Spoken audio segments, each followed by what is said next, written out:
నమస్తే అండి. నేను కిరణ్మయ్. భక్తి సౌందర్యానికి స్వాగతం. మనము ధనుర్మాసము సందర్భంగా గోదాదేవి రచించిన 30 పాసురాలకు ఈ 30 రోజులు రోజుకొక పాసురానికి తెలుగులో అర్థాన్ని తెలుసుకుందాము. ధనుర్మాసంలో పెళ్లికాని పడుచులు తమకు మంచి భర్తని ప్రసాదించమని గోదాదేవిని వేడుకుంటూ పాటలు పాడే ఒక సంప్రదాయము ఉన్నది. దీనినే కాత్యాయని వ్రతము అంటారు. ఆ కోవకు చెందినదే తిరుప్పావై వ్రతము. ద్వాపర యుగంలో శ్రీకృష్ణుని భర్తగా కోరుకుంటూ గోపిక స్త్రీలు ఇదే వ్రతాన్ని ఆచరించారు అన్నది ఆండాల నమ్మకము.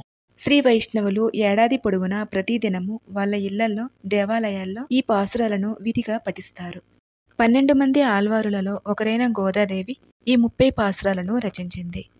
గోదాదేవి విష్ణు చిత్తుడనే ఆళ్వారికి తన పూల తోటలో ఒక తులసి చెట్టు వద్ద దొరికిందట.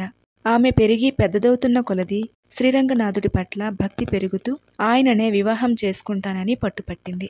విష్ణుచిత్తుడు రంగనాథుని భక్తుడైనప్పటికీ ఈ విధంగా వివాహం జరగటము అసంభవము అని భావించాడు.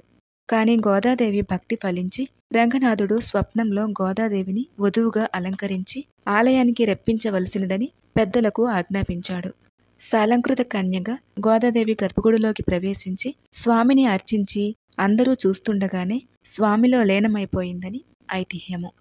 మార్గశిర మాసంలో గోదాదేవి తన 7 ఆడపిల్లలతో కోవెలకు వచ్చి 4 రోజుల పాటు గానం చేసిన ఈ 30 గీతాలే తిరుప్పావై పాసురాలు.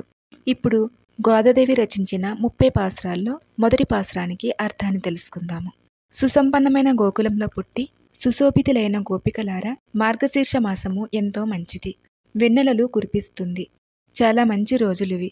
సూర్యుడైన నందగోపిని కుమారుడను, విశాల నేత్రియగు యశోదకు బాలసింహము వంటివాడను, నల్లని మేఘము వంటి శరీరమును, చంద్రుని వలె ఆహ్లాదకరుడను, సూర్యుని వలె తేజోమయుడును అయిన నారాయణునే తప్ప ఇతరములను కోరని మనకు ఆ స్వామి వ్రతమునకు కావలసినవి ఇచ్చుటకు సిద్ధపడినాడు.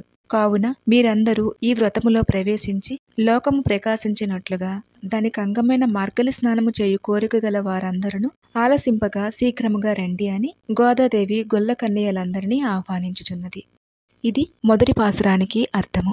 మీకు నచ్చినట్లయితే మిగతా పాసురాల కోసము ఈ ఛానల్ని సబ్స్క్రైబ్ చేసుకుని ఈ ఛానల్ని ప్రోత్సహించండి. నమస్కారము.